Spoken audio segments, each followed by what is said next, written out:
sama Intan. Kemarin udah banyak banget yang nanyain Intan kemana. Intan nggak kemana-mana kok, tetap di sini bareng sama Coach Akmal. Halo Coach, apa kabar? Alhamdulillah, sehat Alhamdulillah walafiat. sehat Ini ya Coach sehatannya ya. Sehat udah lama banget alhamdulillah. kita tanya, nggak duet. Iya udah lama nggak duet nih. Jadi berarti tenang aja, kita juga nggak berdua. Nanti akan bergabung sama kita juga ada Mas Bandung Saputra selaku Media Officer PSSI. Ada orang dalamnya PSSI nih. Mas Bandung udah bergabung belum ya? Kita masih ngobrol sama Coach Siap. dulu. Coach Akmal, Yes. kemarin tuh kita kan sebelum kita bahas nih, ini juga ada yang menarik ya. Ada Ya. drawing Piala Presiden akhirnya diadain lagi Udah sekarang. drawing tuh. Udah drawing 4 kota. Oh, namanya belum ada ternyata ya. Turnamen pramusim. Namanya Pramusim. ternyata belum fix ya. Belum fix apa. Kita bakalan bahas nanti Baru grupnya, nama kan ada grup pramusim, neraka. pramusim. Iya, turnamen pramusim. Coach, ini kita bakalan ngomongin dulu timnas nih. Adik-adik kita di U19 yang lagi ditulung ya. Kemarin harus menelan kekalahan nih lawan Venezuela. Coach nonton kan dari awal sampai akhir. Kalau Coach ngeliat itu, memang kita ngeliat emang Venezuela itu penetrasinya bagus. Terus cukup menekan timnas kita. Kalau Coach melihat sendiri, ada progres nggak dari adik-adik kita di U19 kemarin? Kalau progres sih belum ya, tapi mereka harus membangun tetap pemahaman dalam bermain, dan mereka mungkin satu sama lain harus mengerti karakternya nih ya. Terutama nah kemarin juga kaget juga nih. Ya kan, gue kira pelatihnya Mas Bima ya kan. Iya. Tahu-tahu siapa pelatih itu dari asing ya, pelatih asing ya. Zedan Radonjic. Tapi kemarin kalau lihat mereka cukup memberikan perlawanan sama Venezuela, dan mereka kemarin juga cukup ofensif, yang nggak bertekan, dan lebih menariknya kemarin ada satu kiper dari anak buah gue, yaitu Cahya Supriyadi, yang banyak menyelamatkan kemarin. Ada banyak sekali saving. Banyak safety. Tapi Coach, banyak kalau misalnya Coach melihat dulu ya secara keseluruhan, ini kan memang masih berproses ya Coach saat ini. Ini kedepannya prosesnya akan kalau gini terus tuh akan lebih baik nggak sih kalau melihat mereka bermain kemarin? Karena kan juga mungkin masih penyesuaian ya dengan taktik yang baru lagi dari Coach yang baru. Yes, kalau sekarang sih dengan adanya turnamen ini targetnya apa gitu loh, Tan. Kalau gue sih sendiri sebagai pelatih, di mata pelatih, gue nggak ngeliat target menang atau kalah gitu loh. Bagaimana mereka bisa mengerti cara pemahaman bermain, dan pelatih yang menginginkan game plan-nya seperti apa, dan mereka jalankan dengan baik gitu loh. Bukan Pengalaman oh iya juga ya. Persija main di sana menang, harus menang, bukan itu gitu loh. Inilah proses mereka, progres mereka nantinya untuk timnas seniornya pasti akan jauh lebih baik. Karena lawan-lawannya juga cukup bagus-bagus ya, dari negara-negara yang bagus ini kan. lawan yang bagus banget, berat buat mereka gitu loh. Jadi nanti kalau udah di Asia kan udah beda lagi gitu. Ya kan? Ya, Coach tadi Coach sempat nyebut nama Cahya Supriyadi. Kita patut apresiasi ya. Kemarin banyak banget penyelamatannya. Cuman ada kisah apa sih Coach? Ini kan anak didik Coach ya. Nah, ini ada cerita apa Coach? Karena kan setahu aku juga awalnya kan Cahya Supriyadi ini cukup kayak nggak dipercaya nih jadi kiper utama. Betul. Cahya ini anaknya emang humble, dan dia sempat tidak menjadi suatu prioritas lah di Elite Pro kita di Persija. Sempat waktu itu juga ada eliminasi, tapi kita tetap perjuangkan bahwa anak ini bagus, punya masa depan untuk kedepannya. Jadi gitu Coach loh. melihat itu sebenarnya. Ya, dan dia pekerja keras dan mau belajar gitu loh. Dan ya kemarin pas dapat kepercayaan di Elite Pro tahun kemarin 18 itu di Bandung, dia sebagai pemain inti, alhamdulillah dia menunjukkan performa yang bagus gitu loh. Dan apalagi dia dipanggil timnas, dan kita juga dibilang sama pelatih kiper di Elite Pro juga, Coach Arif, Cahya lu bakal jadi dipanggil timnas. Akhirnya bener kan dia dipanggil timnas. Dan dia punya kelebihan satu yang gue suka, yaitu dia punya long ball. Dia long ballnya akurasinya bagus. Oh, jadi itu bisa cukup sangat membantu lah ya. Membantu. Sekarang kan kalau membangun serangan dari goalkeeper kan lebih bagus kan. Yes, kalau lebih bisa direct, lebih akurat ya. Yes. Nah Coach, tapi kalau misalnya ngelihat akhirnya Cahya Supriyadi ini bisa dipanggil timnas dari sebelumnya, yang bisa dibilang ya banyak orang yang underestimate dia lah. Ini emang materi yang dikasih apa aja Coach? Ya materi yang dikasih ya luar biasa ya. Kalau kita mempunyai program di Elite Pro di Persija itu banyak ya, ada individual ya kan. Ada banyak program yang diberikan oleh Cahya. Dan di sini juga Cahya juga banyak belajar. Kemarin kan dia sempat dipanggil ke senior juga. Iya. Gitu loh, senior dari cadangan gitu. Dari cadangan gitu loh. Inilah banyak yang dapat pelajaran sama Cahya, sehingga dia bisa banyak belajar untuk jenjangnya lebih baik lagi di depannya. Ya, tapi kalau Coach sendiri melihat Cahya Supriyadi ini kan masih sangat muda ya Coach ya. Melihat mental dia yang tadinya bisa bangkit dari yang tadinya tidak dipercaya, terus akhirnya kembali dipanggil timnas. Ini Coach melihat sosok Cahya sendiri seperti apa? Sosok Cahya ini dia sebenarnya sih sama pelatih-pelatih dia juga banyak bertanya gitu loh ya kan. Dia juga humble, dan juga orangnya juga ya nggak pendiam juga gitu loh ya.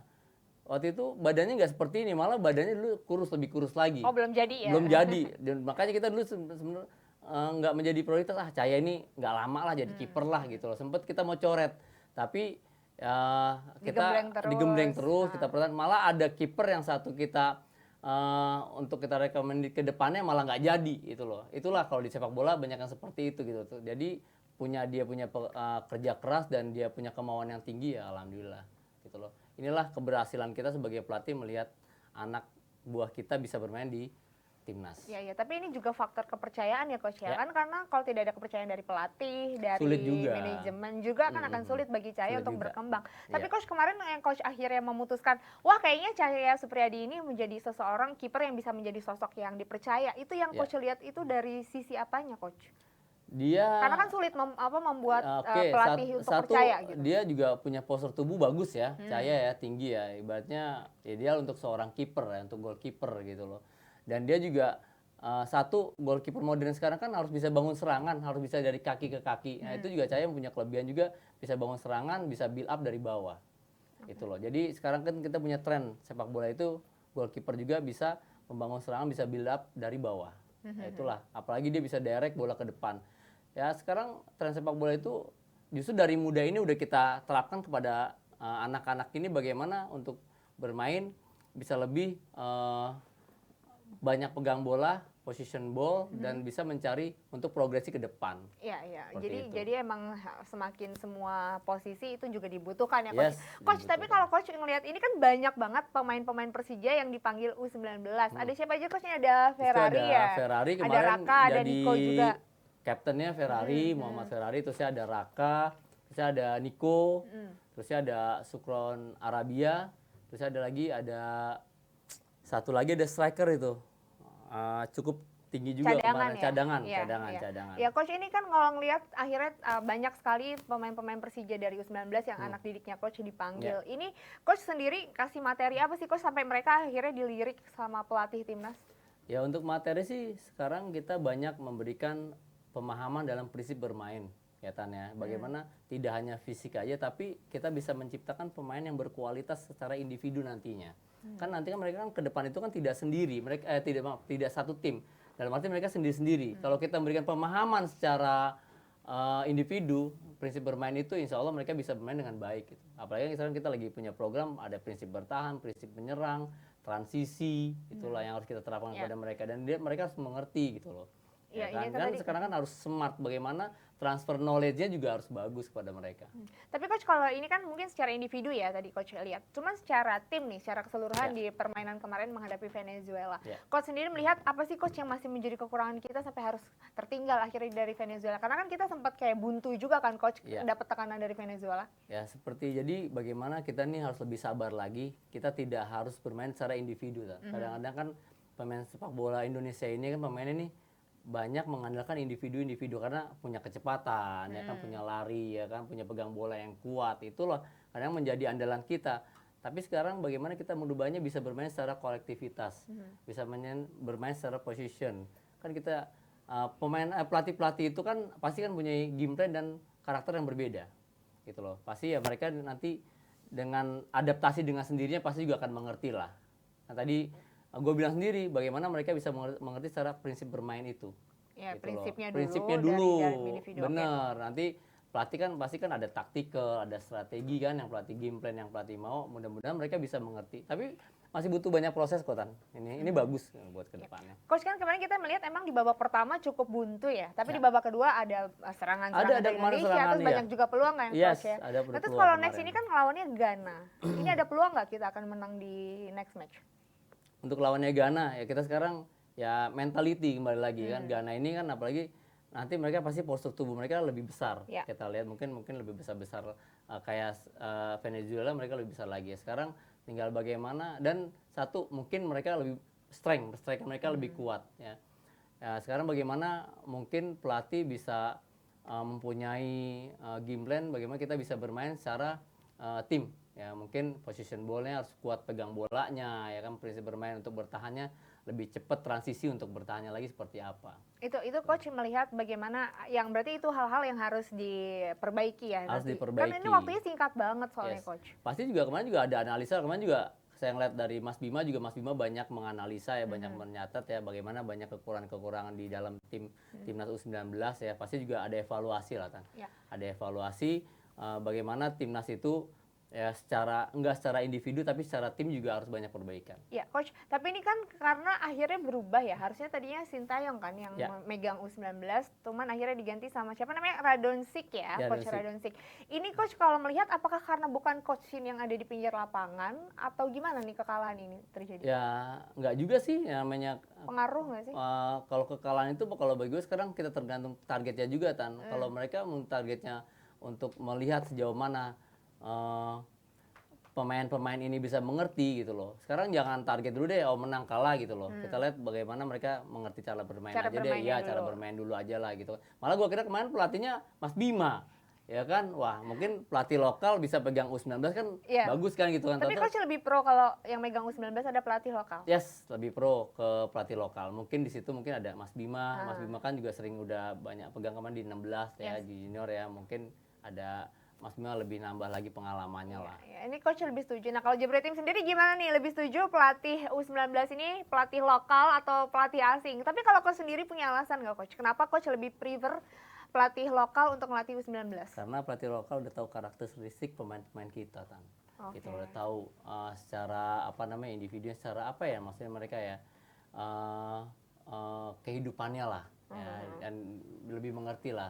Tapi mungkin juga kalau pelatih luar itu juga mempunyai motivasi sendiri beda nih dengan pemain. Karena jujur aja gue juga dulu sebagai pemain pengen juga pelatih asing gitu. Karena apa beda punya motivasinya gitu loh. Sebagai dari sisi pemainnya. Yes, sebagai sisi dari pemainnya. Tapi sekarang kenapa gue pengen pelatih lokal karena biar pelatih lokal itu banyak belajar lagi gitu loh di level-level internasional. Ya lebih banyak lagi. Apalagi ini kan turnamen tulung ya yang benar-benar lawannya itu bisa jadi pelajaran banget untuk timnas Indonesia.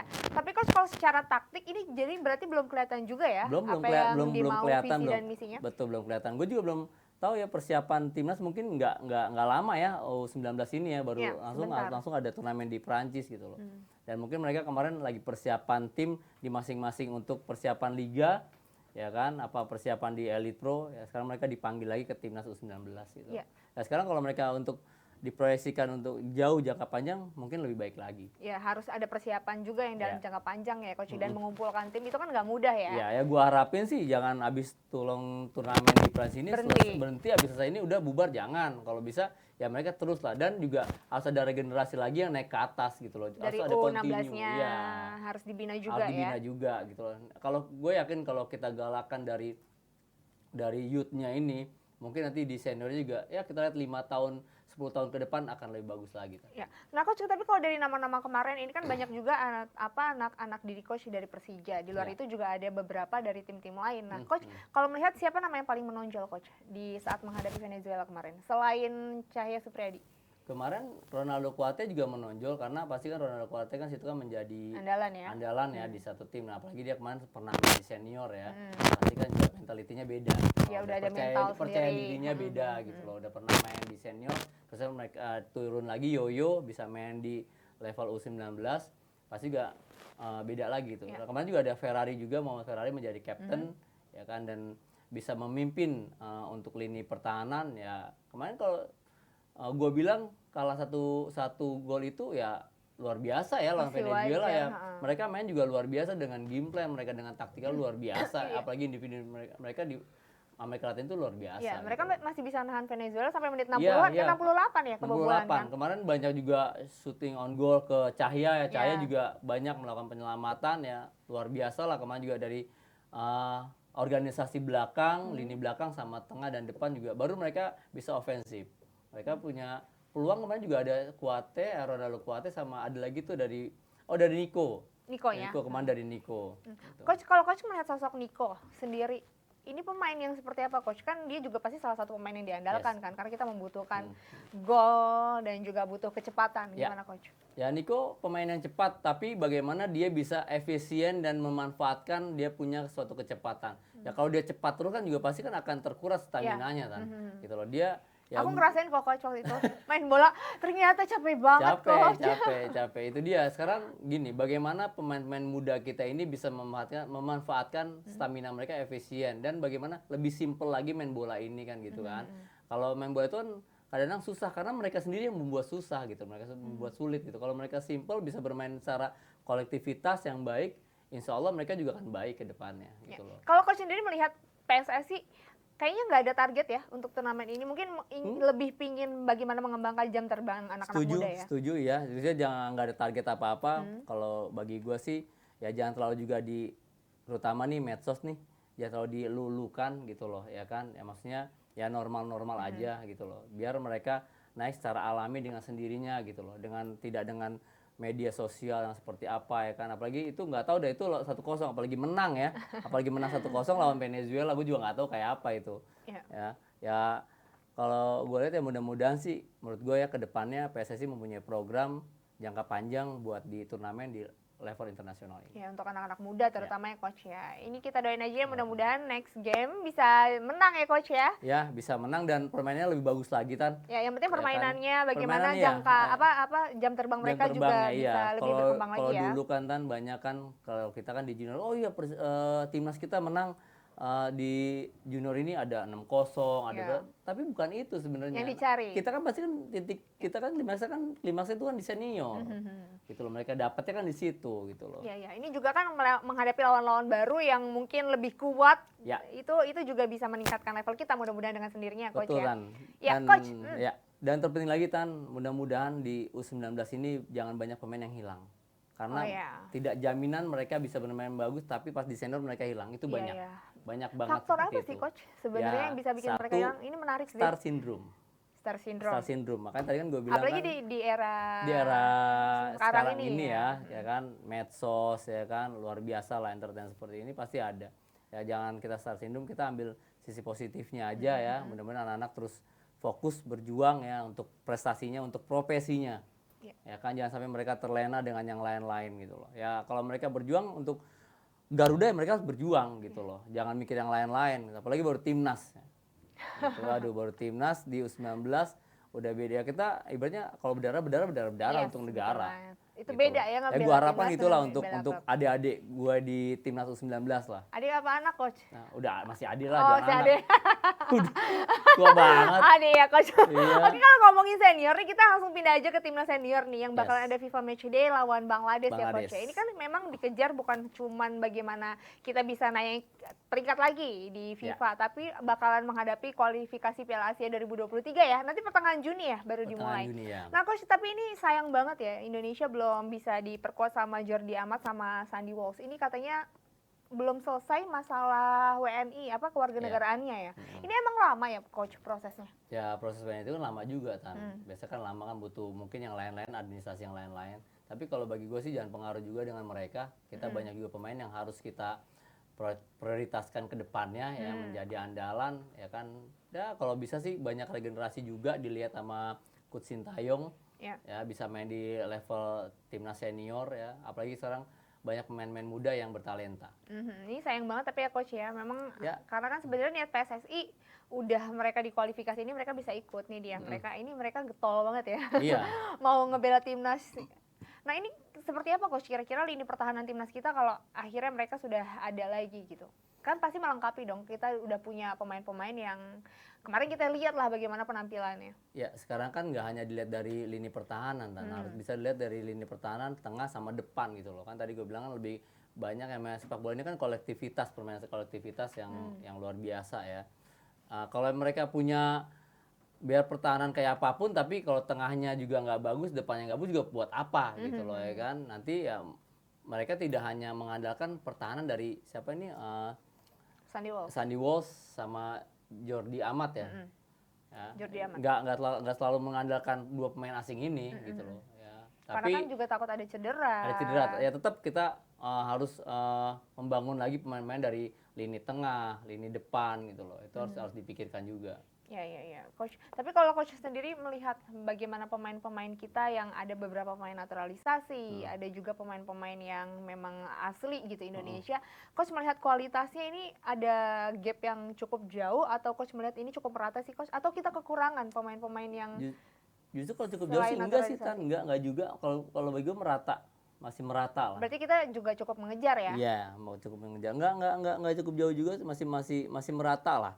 Untuk apa gap mereka Ya, ya, antara mereka. lah gitu loh. Sekarang intinya persaingan mereka dan jam terbang mereka lah yang harus benar-benar banyak bermain ini yang buat mentality mereka menambah. Ya ini jangan, artinya coach juga berharap coach ini jangan cuman memainkan pemain yang starting level itu aja kan coach. Ya. Nah coach, tapi ini kalau kita ngelihat ada Stefano Lillipali sama Dimas Derajat nih yang akhirnya dipanggil sama lagi. coach In. Lillipali ini udah 3 tahun ya coach, akhirnya terakhir 2019 kan Ya. dipanggil untuk Kemarin timnas. waktu SEA Games enggak ya? Enggak. AFF? Enggak juga. Juga Dia ya? dia terakhir 2019, udah 3 tahun nggak dipanggil sama coach ini. Ini kalau ngelihat ini taktik atau perubahan apa sih yang diinginkan Sintayong coach? Kalau coach sendiri melihat ada masuknya 2 pemain ini? Pasti Sintayong mau bermain lebih ofensif ya Tan ya.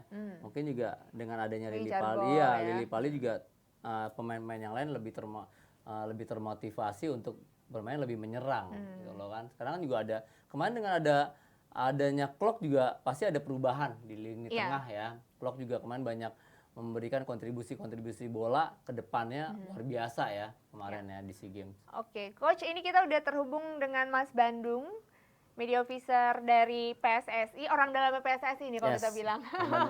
Mas Bandung, apa kabar? Udah dengar belum? Selamat sore Mbak Intan dan selamat sore Akmal dan semua pemirsa. Sore Mas Bandung, sehat Mas? Siap. Sehat, Alhamdulillah sehat. Alhamdulillah. Sehat. Alhamdulillah sehat. Mas Bandung, ini kita lagi ngomongin timnas senior nih ya yang akan menghadapi Bangladesh. Mas Bandung, ini kan kita sempat penasaran kan Jordi Amat sama Sandy Walsh belum bisa bergabung di kualifikasi di bersama mereka nih di besok ya melawan Bangladesh. Ini tuh mereka memang kenapa sih prosesnya lamakah atau ada keterlambatan untuk submit dokumennya, tahu nggak Mas soal itu?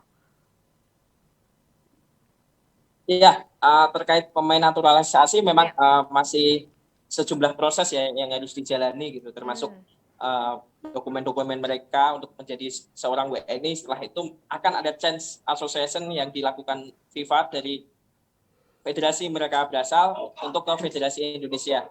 Dan itu memang tidak dalam waktu dekat ya, membutuhkan waktu dan hari dan tidak segampang juga untuk membalikkan tangan untuk proses naturalisasi terutama 2 pemain Sandy Walsh dan si Jordi Amat. Jadi cukup panjang dan lama ya berarti prosesnya Mas. Tapi Mas ini selain silakan Mas. Ya, tapi mau bagaimanapun kita tetap berusaha dengan bantuan pemerintah dan bantuan semua unsur untuk bagaimana 2 pemain ini segera dapat membela timnas Indonesia. Karena 2 pemain ini bahkan sudah ikut berlatih bersama timnas di Bandung. Oke, nah Mas Bandung kemarin saat mereka berdua udah mulai berlatih bersama timnas di sana, Mas Bandung melihat nggak sih bagaimana mereka udah ngeblend kah dengan pemain lainnya, dengan pelatih atau seperti apa Mas suasananya gitu? Ya, ini menjadi momentum perdana mereka ya untuk berlatih bersama para pemain yang sudah biasa dipanggil timnas. Memang perlu adaptasi itu perlu gitu kan, bagaimana chemistry untuk bagaimana posisi mereka saling mengenal. Maka dari itu oleh pelatih Sintayong mereka diharapkan cepat bergabung dan mereka sudah bisa bergabung untuk berlatih terlebih dahulu walaupun mereka belum WNI karena salah satu tujuannya biar cepat beradaptasi dan saling mengenal satu sama yang lainnya. Oke. Iya. Mas Bandung, apakah ini menjadi persaingan tersendiri untuk lini belakang, Mas? Dengan adanya 2 pemain WNI ini, kalau bagi saya sih. Ya, dengan background mereka yang Jordi center back dan Sandy Walsh full back, tentu persaingan ya. Tapi ini persaingan sehat. Para pemain akan menjadi lebih banyak gitu kan, terutama untuk pilihan pelatih Sintayong terhadap lini belakang timnas. Tapi bagaimana juga pelatih Sintayong bisa saja bereksperimen, mungkin seperti Sandy Walsh diubah menjadi gelandang atau bagaimana, itu menjadi kewenangan dari coach Shin ya. Bahkan dia juga bisa bervariasi dari mungkin pola 4-3-3 atau 3-4-3 atau 4-4-2 gitu.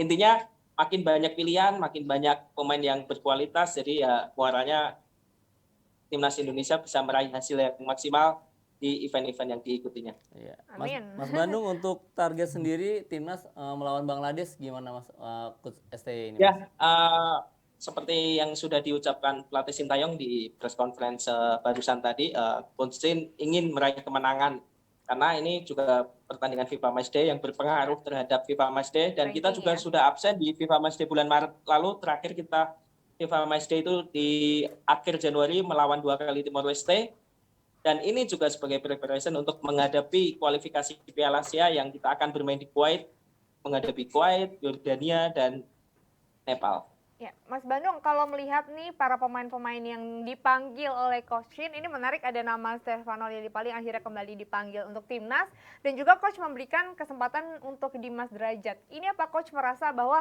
pemain-pemain senior ini dibutuhkan, tapi kenapa nggak ada nama Spaso di sana, Mas? Ya, Stefano ini setelah hampir 2 tahun ya, terakhir dia dipanggil saat waktu itu hanya training center di Jakarta. Setelah itu belum pernah dipanggil ya, kembali lagi dipanggil dan langsung untuk menghadapi kualifikasi Piala Asia.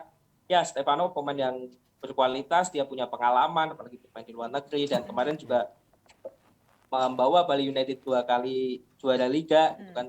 Tentu Coach Shin juga ingin melihat Stefano kembali timnas dan pengalaman dan kualitas dia agar banyak bisa membantu di timnas. Dan Dimas Derajat, ya kita ketahui dia salah satu top skor pemain lokal di musim ini ya. Dia termasuk pemain tipikal nomor 9 banget gitu kan, dan di timnas memang kita akui barisan striker, terutama striker murni emang menjadi PR Iya, bener Mas timnas. Bandung. Betul, untuk Hingga striker murni detik ini Mas. kita Betul. masih terus mencari kan, bahkan kemarin saat Piala AFF ada Ezra, ada Yudo, ada Dedik gitu kan, terus SEA Games kemarin ada Jauhari yang mungkin posisi aslinya mungkin bukan nomor 9, bermain sebagai striker murni, terus ada Emre Ridwan. Nah, kali ini Dimas Derajat, ya siapa tahu dengan pemanggilan Dimas Derajat ini menjadi pemecah kebuntuan lah, kesulitan kita meraih mendapatkan striker murni di timnas. Ya memang Spaso padahal bersangkutan top skor Liga Indonesia Liga 1 musim ini, tapi kembali itu kan pemenang dari pelatih. Coach Shin juga pernah bilang sudah pernah memanggil Spaso waktu training center sebelum ke Dubai waktu itu kalau nggak salah, dan memang Coach Shin juga melihat mungkin Spaso tidak masuk di skema dari permainan Coach Shin gitu, jadi memang belum dipanggil lagi hingga saat ini. Oh, jadi ini semua nama-nama yang dipanggil adalah real pilihan dari Coach Shin sendiri ya? Ya, Coach Shin beserta staf pelatih yang juga memantau kompetisi Liga 1 kemarin dan beberapa pemain yang bermain di luar negeri. Oke, Mas Bandung, ini tapi kenapa sih Mas pilihannya kenapa Bangladesh, Mas Bandung? Atau sebenarnya sebelumnya ada incaran lain tapi akhirnya mentok di Bangladesh pilihannya? Ya, setiap periode FIFA Matchday beberapa bulan atau sebenarnya beberapa tahun kita sudah mengajukan submit lah ke beberapa negara yang kita ajak uji coba, kita ajak ke sini ya, terutama FIFA Matchday-nya ke Indonesia, karena sebenarnya ajang FIFA Matchday kalau kita menjadi tuan rumah itu menjadi ajang pemasukan PSSI, karena kita bisa jual ke TV, broadcaster, sama pemasukan tiket gitu kan. Dan memang kalau mencari negara yang kuat, terutama udah 80 besar dunia, itu mereka semua sudah beragent ya kan, memiliki agent dan ada match fee-nya, ada kebutuhan-kebutuhan lain yang harus kita penuhi, dan biasanya terutama negara yang sudah 40 besar dunia, 50 besar dunia, mereka sudah terjadwal uji coba FIFA Matchday mereka mungkin 1-2 tahun. Bahkan waktu itu kita pernah mengajak Prancis di tahun 2017 atau 2018, sama mereka dibilang, iya tapi kita sudah penuh hingga 4 tahun mendatang. Mungkin tahun kelima kita bisa sama kamu. Jadi Jadi ganti lagi anggarannya pemainnya itu Mas Bandung. Udah Beda ganti. lagi pemainnya Mas. Prancis sebelum juara dunia di 2018 kemarin itu kita coba lah gitu kan, mengajukan penawaran gitu kan, tapi ya dibilang ya bisa di tahun kelima kamu antrinya dengan tim Prancis gitu ya. Jadi udah Memang sangat penuh lah. terstruktur ya. Ya kalau negara-negara besar yang 30 besar atau 40 besar dunia, mereka rata-rata sudah punya jadwal dan mereka sudah punya agent. Jadi bukan langsung ke federasi itu federasi, mereka punya agentnya itu yang Mengatur ya. istilahnya menghandle mereka gitu kan. Jadi mereka akan mengatur bagaimana jadwal FIFA Matchday. Ya kembali mereka akan tetap berkomunikasi dengan federasi yang bersangkutan. Terkait Bangladesh, ya Bangladesh juga akhirnya sebelumnya kan kita juga udah deal waktu itu sama Bangladesh, tapi karena kita tidak jadi dan di Januari itu kita lawan Timor Leste karena hampir separuh pemainnya belum vaksin kalau nggak salah di bulan Januari itu. Akhirnya kita cancel, terus baru tercapai di bulan ini karena Bangladesh juga ada kepentingan. Bangladesh minggu depan dia akan kualifikasi juga Piala Asia di Malaysia. Oh, jadi sama-sama. Jadi sama-sama saling membutuhkan. Oke. Nah Mas Bandung ini tadi kan sempat bilang katanya ini juga kalau ada FIFA Matchday ada pemasukan juga untuk PSSI juga. Kalau boleh tahu berapa sih Mas Bandung pemasukannya? Tergantung kita kualitas lawan kita, tergantung kita jual tiket pertandingan dan venue pertandingan dan hari pertandingan juga berpengaruh ya terhadap hadirnya penonton dan datangnya penonton ke stadion gitu. Variasi sih. Range-nya sih, kita maksa banget ya Coach. Oh nggak enak nyebutnya ya, kalau nyebut angka nggak enak. Mau tahu dikit nggak apa-apa. Mas Bandung, ini kan terkait masih timnas senior, ini kan penting mereka untuk kualifikasi Piala Asia. Nah tapi ini ada apa ya, ada peluang nggak atau rencana dari PSSI untuk mengajukan diri sebagai tuan rumah Mas? Ini kan ditawarin kan soalnya Cina kan nggak jadi, terus ditawarin ke 47 negara ya, diberi kesempatan. Ini Indonesia gimana nih? Ada nggak rencana PSSI untuk akhirnya menerima tawaran menjadi tuan rumah? Ya, AFC setelah Cina mengundurkan diri di Piala Asia tahun depan itu, AFC membuka diri, membuka penawaran terhadap hampir semua negara yang berkeinginan menjadi pengganti Cina. Bahkan AFC juga ingin negaranya bukan yang itu lagi gitu kan, karena identik tuan rumah Piala Asia itu kan kalau nggak di Asia Timur, Asia Barat. Asia Barat itu identik dengan Qatar, UEA, Saudi, atau di Asia Timur kalau nggak Cina, Jepang, Korea gitu kan.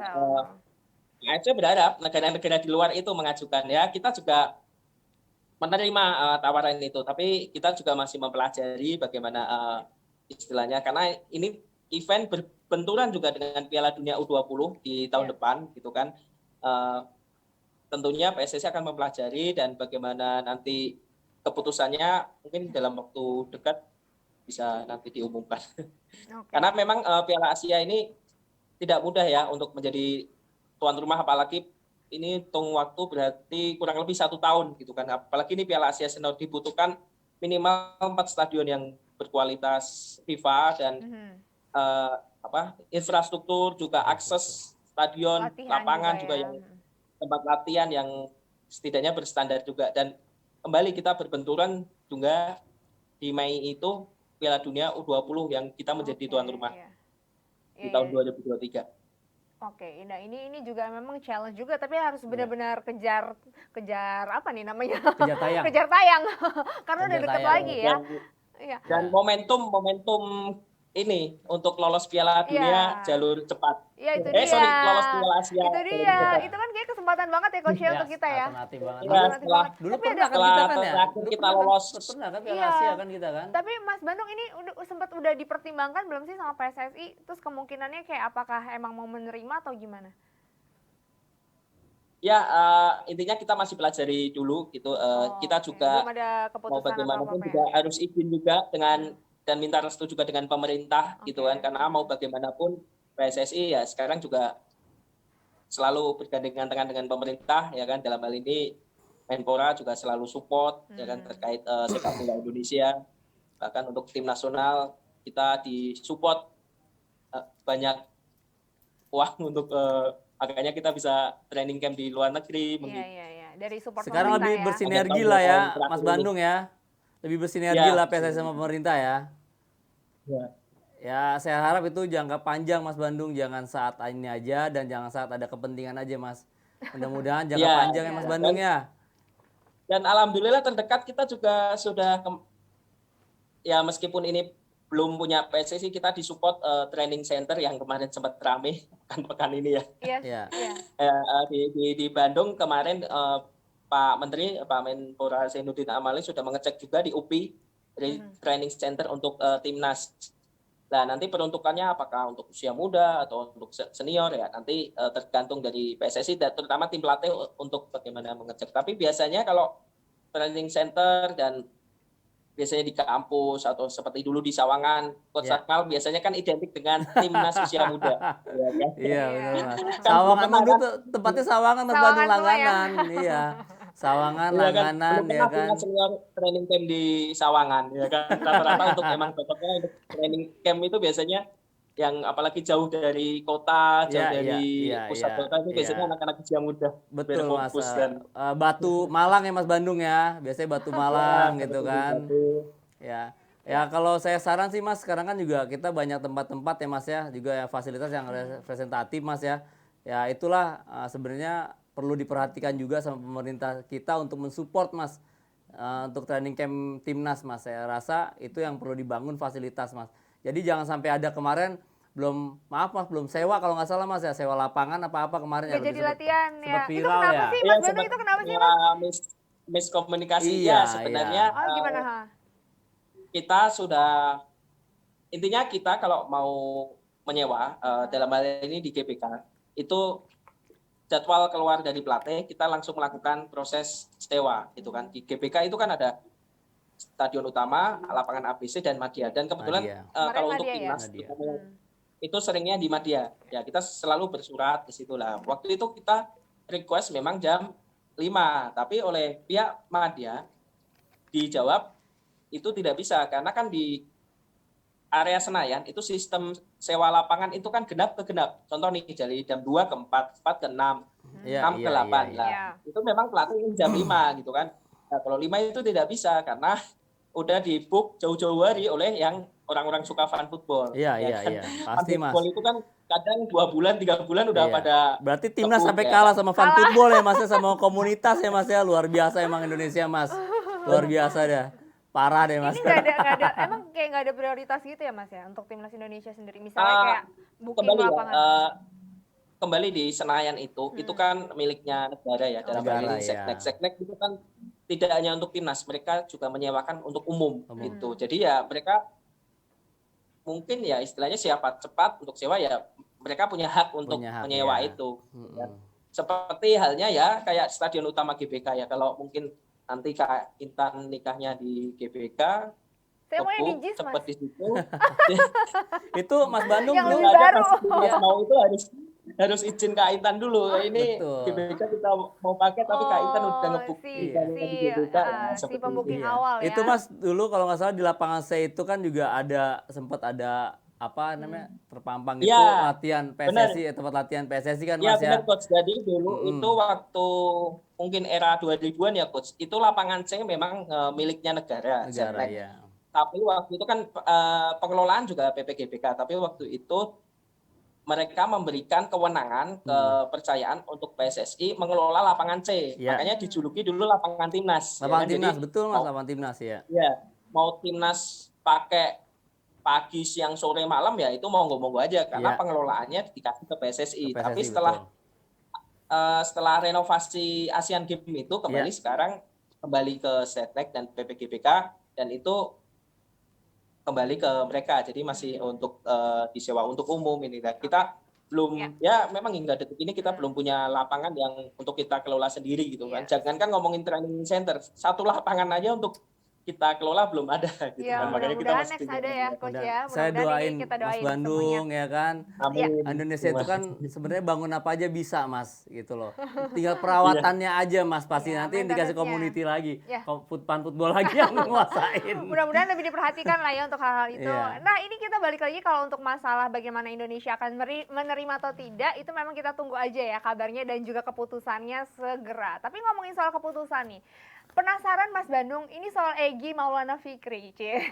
harus lengkap banget ya. Egy. Soal Egy Mas, ini Egy udah ada keputusan belum akan berlabuh ke klub mana nih setelah kemarin klubnya harus bangkrut? Kasihan ya, kan kalau Witan balik lagi kan ke klub lamanya, ke Lechia Gedang kan. Iya. Kalau Egy gimana nih Mas? Sebetulnya ya Eki memang sudah selesai dia di Senika gitu kan. Kemungkinan dia tetap berkarir di Eropa, tapi ya mungkin khususnya detailnya saya ya bukan hak saya untuk memberitahu. Iya. Oh, bukan hak Mas Bandung Belum. memberitahu, berarti Mas Bandung Iya. udah tahu nih sebenarnya. Harus agennya mungkin agennya. Oke. Ya Nah, istilahnya siapa tahu Mas Bandung udah dengan tahu gitu. dengan kabar burung intinya ya si Eki kemungkinan besar dan memang ini apa Di ya akan melanjutkan karir di Eropa, tapi di mana itu negara klubnya mungkin setelah Piala Asia nanti kualifikasi Piala Asia mungkin dia atau timnya yang akan mengumumkan. oke. Dan Eki saat ini memang masih bersama timnas Indonesia, tapi dia masih cedera kan, yang cedera setelah melawan Thailand itu, dan kemungkinan besar dan sepertinya dia tidak main melawan Bangladesh. Jadi nanti fokus Masih untuk belum Piala ya? Asia. Oke, nanti kita tunggu ya masih Egy akan kemana nih. Tapi mudah-mudahan benar kata Mas Bandung, mudah-mudahan masih tetap berkarir di Eropa. Mas Bandung, Amin. makasih banyak Mas Bandung. Tapi Mas Bandung kemarin Mas. itu pas di Vietnam, aku mau tanya dulu. Oh, Mas belum Bandung ya? ngapain aja sama Mas Vino? Mas Vino jangan ikutin. Dia kan medianya kan bola.com hanya cuma liputan bola, kan nggak bisa liputan voli, liputan badminton. Maka Iya, mau nggak gol mau ya. tiap hari harus ke timnas, ya bahasanya ngintilin terus. Jadi kita latihan, kita kemana, Ngekor terus ya Mas, bahkan di ngekor luar terus itu, ya. bahkan malam itu kita kayak cari jajan atau cari tempat kopi bareng gitu kan. Karena dia tinggal juga nggak jauh dari hotel kita menginap gitu kan, dan akhirnya sampai pelatih juga apal, oh itu si mana anak cool itu gitu kan, gitu. Karena dia nempel kita terus lah. Bahkan aku sama dia sempat aku ajak dia waktu kita move pindah kota, aku ajak dia bareng timnas, tapi nggak naik bis, tapi naik truk. Karena truk itu kan untuk nyimpan barang ya, namanya box, mobil box. Karena kan kalau timnas atau sebuah tim pindah itu barang tidak cukup untuk naik bis, tapi harus butuh box gitu lah. Kita naik di depan box sama drivernya. Yang penting keangkut. Kemarin juga sempat video-videoin tuh Kosin main katak ya. Main katak ya kan. Kodok itu main kodok aja kalau di media Vietnam jadi berita ya kan. Memang media-media di Vietnam tuh hal-hal yang kecil unik itu dibikin berita sama mereka. Katanya mereka sih engagementnya tinggi, bahkan sebenarnya pembaca media Vietnam tuh sebagian besar orang Indonesia. Indonesia juga. Ya, karena media Indonesia pada nyadur gitu kan. Iya, sama aja ya Mas Bandung ya. Orang kita juga ya. Oke Mas Bandung, makasih banyak ya. Ya, sama-sama Kak Intan. Selamat melanjutkan aktivitas. Mas Bandung. Sukses Mas, makasih. Sukses. Oke, Coach Akmal, tadi kita dengar Egy belum tahu ya mau kemana ya, tapi Egy katanya tetap di Eropa. Coach Akmal sendiri setuju kan? Gue setuju banget, biar banyak menularkan pemain kita ketarik ke Eropa. Iya, mudah-mudahan jadi contoh juga buat yang lainnya ya. Ya. Coach Akmal, ini kita masih ada waktu buat ngebahas? Masih ya? Masih. Oke, Coach Akmal, ini Piala apa nih namanya? Pramusim belum ada namanya nih. Masih ini pramusim seru, aja. Masih pramusim ini seru banget nih. Ada lagi akhirnya pramusim kali ini. Tapi ini menariknya grupnya udah dibagi Coach. Dan grupnya ada grup neraka di grup C. Ini ngeri banget Coach, juara 1, 2, 3 sama 5 ya. Ada 4 grup. Ini gimana Coach ngelihat kansnya di situ kan, tapi juga Bali United mungkin juga nggak akan, dan beberapa tim lainnya juga nggak akan fokus untuk di sana aja kan, karena mereka juga harus ke internasional Coach. Ya, biasanya kalau pelatih itu pramusim itu mau lihat sejauh mana kondisi fisik pemain ya Tan ya. ada tujuannya lah, ada targetnya Ya. lah. Ini Nah, dia grupnya coach. ada targetnya di Coba grup kita C lihat ya, grup A tuh Persib, ada Bandung, Bali Persis, United, Persebaya ini seru Grup banget neraka nih, Grup Persib, neraka nih, seru Bayangkara, banget. Main di Bali, Bandung lagi. Persebaya, main di Bandung. Main di Bandung. Ya, gimana, Coach? Ini pasti Bayangkara juga dinakodai dengan coach yang baru, coach WCP, Ya. ya kan? Mungkin ada yang sedikit berbeda, mungkin game plan-nya berbeda dengan yang tahun yang lalu. Nah, tuh coach WCP. Ya, udah gabung ya. Ini juga jadi ajang untuk bagaimana menunjukkan show off dari pelatih Ya. baru dan juga pemain baru ya coach ya. Betul, betul. Di sinilah yang akan mereka lihat bisa berjalan nggak game plan-nya buat kompetisi berikutnya. Gitu Tapi loh. coach kalau ngeliat dari grup C ini kan grupnya ngeri-ngeri semua nih. Tapi Ya. kalau ngeliat peluang di antara mereka berempat ya, ini empat klub ya. Ini gimana coach melihatnya? Ya sekarang gini kan ada pemain, ada satu tim kan yang gonta-ganti pemain nih. Ya. Ya kan juga ada yang satu tim itu yang pemain yang tahun lalu Stay. itu aja tetap stay ya. Kayak Bali ya. Mungkin Bali juga nggak banyak Perubahan. nggak banyak rombak, banyak pemain ya. Mungkin juga Bali punya kans lebih besar untuk di pramusim ini. Oke, tapi mungkin Bali juga akan kebagi fokusnya ya coach. Bisa juga ada ini ya Karena dia mempersiapkan piala apa juga. ya? Asia ya, Iya. Champion Asia ya. Iya, karena Bali United harus ke sana. Nah, coach, tapi ini Bali United juga kan emang kabarnya coach Teiko juga sampai udah bilang kan dia nggak terlalu fokus gitu. Nah, terus kalau coach melihat mungkin Bali nggak pernah ganti-ganti peluang 3 tim lainnya coach. Persib grup neraka juga ini. kayaknya juga nggak banyak juga. Persib juga Nggak banyak punya perubahan kans juga kan? nggak banyak perubahan. Satu Kemarin lagi juga satu kita lagi lihat apa tuh? finishnya bagus kan. Bali, Persib, Persib Bayangkara. Bayangkara sama Persebaya. Persebaya. Nah, Persebaya juga nih masih Kusaji kalau nggak salah ya. Masih. Apa juga nih masih Kusaji. Masih. Nah, Kusaji juga nih pasti punya motivasi yang berbeda di pramusim ini juga. Dan juga nggak banyak pergantian juga ya mungkin ya. Mungkin ada asingnya aja mungkin yang ada yang baru ya. Iya. Tapi kalau ngomongin Persebaya, coach, ini juga ada pertimbangan katanya Persija nggak boleh ketemu sama Persebaya lah di pembagian grup. Kenapa sih coach?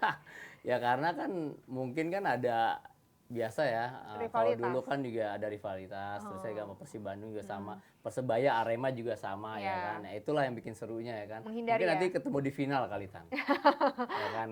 Biar Siapa lebih sama seru siapa lagi nih, kan. Coach? Mungkin juga Persija sama Persebaya atau Persib Bandung sama Arema ya. Kita lihat aja nanti. Iya. Tapi ini berarti kekuatan tim tadi coach bilang dengan pemain-pemain barunya bisa dilihat juga ya. Apalagi kan baru aja Sleman ngumumin katanya bawa Salosa ya. Buah Salosa kembali ke Sleman, datang ke Sleman ya, mendatangkan Sleman ya. Dan Sleman juga mau tahun dengan ada pemainnya senior, juga. Siapa ya pelatih Sleman kalau nggak salah siapa nih? Pelatih Sekarang Sleman masih Dinakodin Kuseto, siapa? Oh, masih Kuseto ya, masih. Kuseto nih ya kan, Kuseto. Nah, kita mau tahu nih, Kuseto mempunyai game plan-nya seperti apa di Dua nih bos. Sleman. Nah, ini ada mudah-mudahan semakin tua semakin jadi nih, ya kan? Tapi Kakak kalau coach Boas. ngeliat ya, makin tua makin jadi nggak? Ya, Boas ini mungkin sosok mungkin staminanya konsisten ya, Iya. apalagi dia pemain depan. Tapi yang sebagai sosok berpengaruh banget ya. pengaruh banget untuk pemain yang lain di tim. Gitu. Ya coach ini bisa melihat kita gimana ya. Terus udah gitu akhirnya ada 4 tim juga jadi tuan rumah nih coach sekarang. Tuan 4 rumah tim. itu ada tadi di Samarinda. Samarinda, Borneo ya berarti ya. Borneo. Terus ada juga Solo, Persis Solo. Solo, Persis Solo. Bandung, Pendatang Persib baru, Bandung, Persib sama Bandung. Malang ya. Sama Arema. Ini dia sama pembagian Malang. yang grup D di Malang, grup C di Bandung, grup B di Samarinda, grup A di Solo. Nah, inilah tim-tim yang mau kita lihat promosi. Di sini ada Rans juga di Ya, Samarinda. ada Dewa. Terusnya ada Dewa juga Solo main sama di Persis Solo juga di sama Solo. Persis Solo ya di grup A nih. Ya. Iya. Dan gue juga mau tahu juga di grup B Samarinda tim dari Persija pengen tahu sejauh mana ya kan dengan pelatih barunya. Iya. Ya kan dan banyak perombakan pemain juga ya pemain asingnya. Mudah-mudahan sih pemain asing udah datang ya Tan Semoga ya. membaik ya. Ya, Oke. semoga membaik buat kedepannya. Iya, kita bakal lihat ya keseruannya kayak apa nih pramusim kali ini dan kita tunggu nih namanya apa ya coach ya karena belum ada nama resmi Belum ada ternyata namanya katanya. resminya. Oke, ya kan? kita tunggu ya. Kita tunggu. Kalau berarti yang Piala Presiden belum ada ya? Belum Apa? namanya belum Belum ada, tahu. belum tahu ya. Masih pramusim aja Masih coach. pramusim. Tapi yang penting udah dibagilah klubnya. Berarti tunggu mereka udah. sponsor. Ya kan sponsor yang gedean pasti buat nama. Iya, mungkin Jebret Media mau sponsorin ya. Bisa buat nama. Jadi piala Jebret begitu. Oke, segini aja Jebret Team. Makasih banyak udah nonton. Jangan lupa nonton lagi nanti kita ketemu Mantap. lagi di Debdagri hari Kamis. Sampai ketemu, dadah.